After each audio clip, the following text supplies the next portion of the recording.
Si vous êtes comme la plupart des gens, vous voulez probablement être riche. Mais le constat est sans appel, la plupart ne savent pas comment s'y prendre. En tant qu'investisseur, j'ai vu de nombreux amis me surpasser d'une part, mais aussi se saboter littéralement en enchaînant les mauvais choix d'autre part. Dans cette vidéo, je vais vous partager 5 habitudes qui vous empêchent de devenir riche. Je vais développer chacune d'entre elles avec des exemples tirés d'expériences personnelles. Cette vidéo va peut-être vous heurter et vous faire mal, mais c'est peut-être le but finalement. Créer un électrochoc et mettre des faits en lumière pour mieux les corriger. Voyons combien de ces mauvaises habitudes vous avez accumulées ces dernières années. Si cette introduction vous a plu, pensez à liker et à vous abonner pour ne rien manquer. Générique.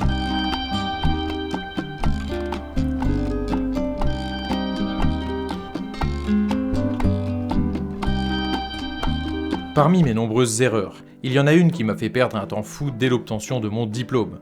Alors qu'on partait tous plus ou moins de la même ligne de départ, l'écart s'est creusé rapidement avec mes différents potes de classe. Il y a ceux qui ont tout éclaté directement, et ceux qui ont littéralement stagné ou régressé, et pas nécessairement ceux que l'on croit. J'entends par là que les meilleurs en classe, ceux qui avaient les meilleures aptitudes pour réussir dans un système scolaire encadré, ne sont pas ceux qui réussissent le mieux par la suite, et ce pour une raison évidente. Les compétences requises dans le milieu scolaire comparées aux compétences de la vraie vie sont bien différentes. Cela ne s'arrête pas à apprendre un bouquin par cœur et être capable de le replacer en situation de stress face à un examinateur. La vie réelle est beaucoup plus complexe que ça, et je m'en rends compte année après année. Les derniers seront les premiers, comme on dit. Alors, qu'est-ce que j'ai fait à l'obtention de mon diplôme ? Eh bien, j'ai trouvé un poste d'assistant au Luxembourg, et ma première paye était de plus ou moins 7 000 € brut. Pas mal pour un jeune de 22 ans qui commence dans la vie. À ce moment-là, j'étais encore chez mon père, qui était juste horrible et j'en pouvais plus depuis des mois. Depuis que j'avais rendu mon appart étudiant et dans l'attente d'avoir des papiers en règle pour exercer. Bref, la sauce monte tout doucement et assez rapidement je prends la poudre d'escampette. Appartement en location, bien situé, 2 mois d'avance pour le loyer, pas de problème, avec 7 000 € on ne peut rien se refuser. Bref, j'ai 22 ans, j'en profite. Entre temps, j'ai fait un gros crédit pour m'acheter une belle Golf, et pour être sûr, je me permets quelques beaux week-ends dans des capitales européennes. La belle vie quoi. Les 7 000 € sont tombés tous les mois, même 10 000 passés rapidement et mon compte gonfle pas mal malgré les différentes dépenses. Après 2 ans, la première régule tombe, un truc de l'ordre de 25 000 €, à peu près tout ce que j'avais sur mes comptes. Obligé de régler rapidement et je suis plus ou moins à zéro. Pas le choix, maintenant faut continuer à bosser parce que quand la première régule tombe, la seconde arrive dans pas longtemps. Et elle fait mal. De nouveau un montant important et je me retrouve encore une fois proche du zéro avec une voiture partiellement payée, un appart qui me coûte un bras, des pneus, une assurance hors de prix en tant que jeune conducteur. Heureusement, à cette période, il ne m'arrive aucun pépin majeur, sinon ça aurait été rapidement un gros carnage. Le problème avec 7 000 € brut, c'est que la moitié va à l'État et aux cotisations sociales, et qu'au final, on ne gagne que, entre guillemets, 4 000 € net au mieux. Le problème avec les crédits, c'est qu'ils doivent être remboursés. Après plus de 3 ans d'exercice et un chiffre d'affaires plutôt explosif, j'ai bientôt 26 ans et je suis à zéro dans la vie. Tout ce que j'ai fait n'a servi à rien ou presque, si ce n'est pour me payer un style de vie agréable avec un bel appart, une belle bagnole, des beaux hôtels aux 4 coins de l'Europe. Enfin soit, il faut que ça change et vite. J'ai passé un été de plus à profiter mais aussi à cogiter. Il faut vraiment que cela change. D'autant plus que j'ai lu tous les bouquins et que je connais la théorie. C'est comme la clope, il faut le faire et arrêter de tergiverser. À ce moment-là dans ma vie, j'ai compris par l'expérience que s'endetter excessivement n'apporterait rien de bon, que je devais prendre des décisions rapidement pour faire grossir mon patrimoine qui était proche de zéro après 3 ans à exercer.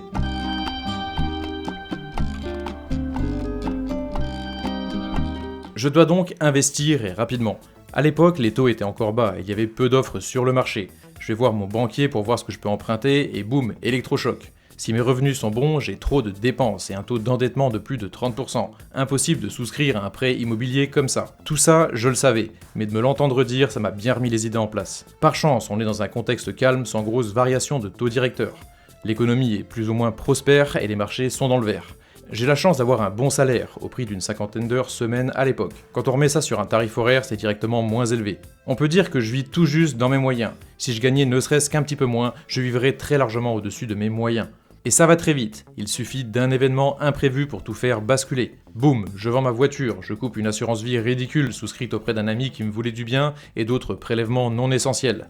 Rapidement, je retourne voir mon banquier et d'autres que j'avais contactés entre-temps et bingo, tout va bien et je peux souscrire à peu près ce que je veux. Disons jusque 600 000 € même si c'est pas directement formulé comme ça. Et c'est là que réside une nouvelle erreur majeure que j'ai commise à plus de 400 000 €, qu'on va détailler tout de suite.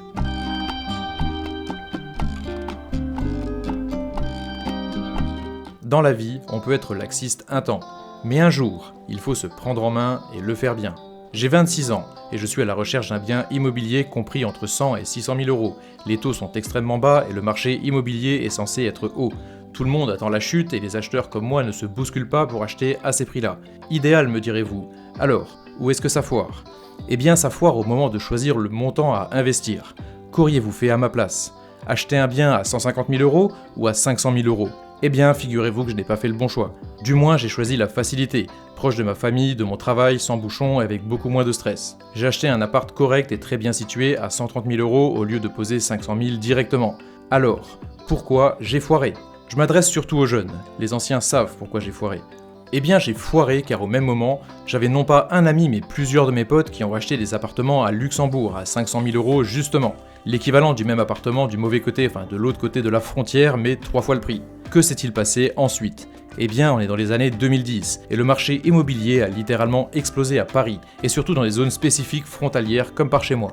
Un beau jour, je me réveille et je regarde un petit peu les prix dans mon village, les appartements équivalents et on est à plus ou moins 200 000 euros, jusque 250 000 euros. Super, une belle plus-value en jeu. Bon, je m'en doutais un petit peu, j'avais déjà regardé les prix à droite à gauche. Alors, où est-ce que ça foire ? Eh bien, pendant ce temps-là, mes potes au Luxembourg voyaient le prix de leur appartement dépasser le million. Ils étaient tous plus ou moins en plus-value d'un demi-million à moins de 30 ans, dans le cas d'une revente évidemment, et si le marché ne crachait pas comme tout le monde le criait. Mais le marché n'a pas craché, il a même pris environ 6% par an à Luxembourg et de manière assez déconcertante quand le marché a commencé à stagner en France. Plusieurs individus sur une même ligne avec un même choix à faire, acheter en France ou au Luxembourg, faire une plus-value de 100 000 euros ou de 400 000 euros. Expliqué comme ça, tout est plus simple, mais en situation, tout l'est beaucoup moins. L'enseignement que je tire est le suivant. Dans des situations de taux bas, avec l'argent gratuit, investissez tout ce que vous pouvez. C'est gratuit, c'est marqué dans le titre. Bon, on a parlé jusqu'ici de ceux qui gagnent, mais pas encore de ceux qui perdent. Parlons-en justement.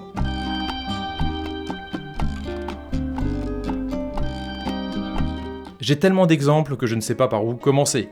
Je vais vous parler de quelqu'un qui m'est très proche et qu'on nommera Bertrand. Bertrand fait un métier similaire au mien dans une autre branche et il a aussi une très bonne paye brute. Disons un petit montant confortable à 5 chiffres chaque mois. Bertrand vit en location au Luxembourg et il s'en vante. Après tout, il a raison quand on voit la situation en France. Sauf que la location au Luxembourg, ça coûte très cher. Bertrand travaille depuis quelques années et n'est toujours pas propriétaire.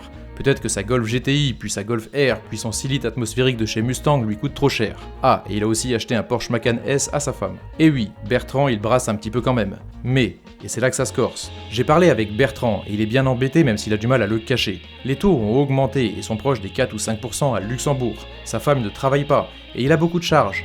Et peu importe le montant de son apport, les prix sont montés incroyablement ces dernières années. Pour donner un ordre d'idée, les appartements corrects sont à 800 000 et les maisons sans travaux sont à minimum 1,5 million. Qui a 500 000 d'apport sur son compte ? Levez la main. Sûrement pas grand monde. La vérité est douloureuse. On ne peut plus acheter au Luxembourg et son ego lui interdit de retourner en France. En plus, sa Mustang et sa Porsche lui coûtent probablement un bras, en plus du petit bébé qui vient d'arriver. Bertrand se retrouve en fait dans une situation délicate, malgré des apparences de vie aisées. Il a simplement trop attendu et s'est reposé sur ses lauriers, en se disant comme moi un temps que son salaire important pouvait bien le lui permettre, que si ça ne va pas, on peut toujours tout vendre et faire machine arrière. Sauf que parfois, des imprévus arrivent, et les taux bas proches de zéro sont probablement à oublier pour quelques années. Ne pas avoir investi lui a coûté finalement beaucoup d'argent en manque à gagner, et ce malgré un salaire important. Alors, que tire-t-on comme enseignement ? Eh bien que l'investissement est supérieur au travail, qu'on préférera du capital qui travaille passivement pour nous, plutôt que du cash flow régulier toute sa vie pour se nourrir chaque mois. En fait, le second permet simplement le premier.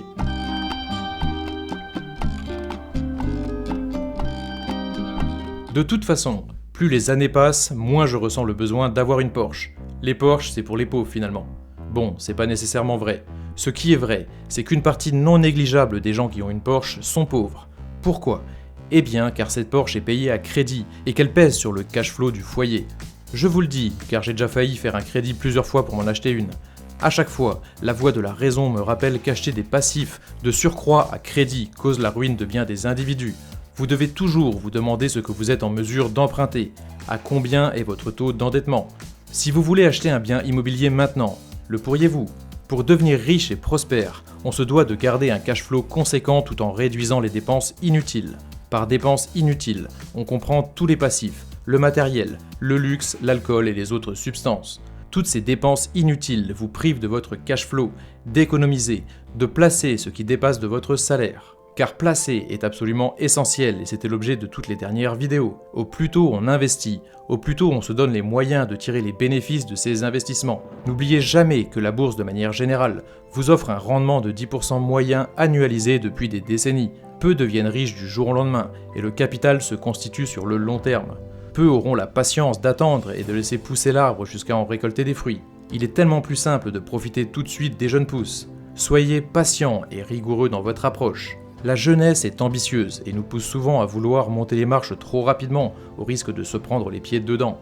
La vie est une succession de choix, et on part tous plus ou moins de la même ligne de départ. Et vous, quel choix avez-vous fait? Des bons ou des mauvais? Maintenant, posez-vous la question suivante. Est-ce que vous préférez avoir une Porsche à 60 000 € qui décode doucement et qui vous coûte une fortune en pneus et assurance, ou avoir 60 000 € sur votre PEA ou votre compte titre qui vous rapporte 10% par an sans forcer? Posez-vous les bonnes questions les amis, et arrêtez de vouloir vivre au-dessus de vos moyens. Si vous voulez vous lancer en bourse tout simplement en ouvrant un compte titre ou alors un PEA, prenez donc les référals directement en dessous de chaque vidéo. Vous bénéficiez souvent de 50 € offerts à l'inscription. Si vous voulez vous lancer en crypto, je vous mets un lien aussi directement en dessous de la vidéo et vous bénéficiez cette fois-ci de 25% de remise sur vos frais, ce qui est absolument énorme. Prenez-vous en main les amis. Je vous remets une vidéo capitale qui va vous aider à provoquer la chance. Regardez-la si vous ne l'avez pas vue. Je vous remets une seconde vidéo absolument essentielle qui va vous expliquer le secret des riches, et c'est la vidéo qui a fait le plus de vues sur ma chaîne. À la prochaine les amis.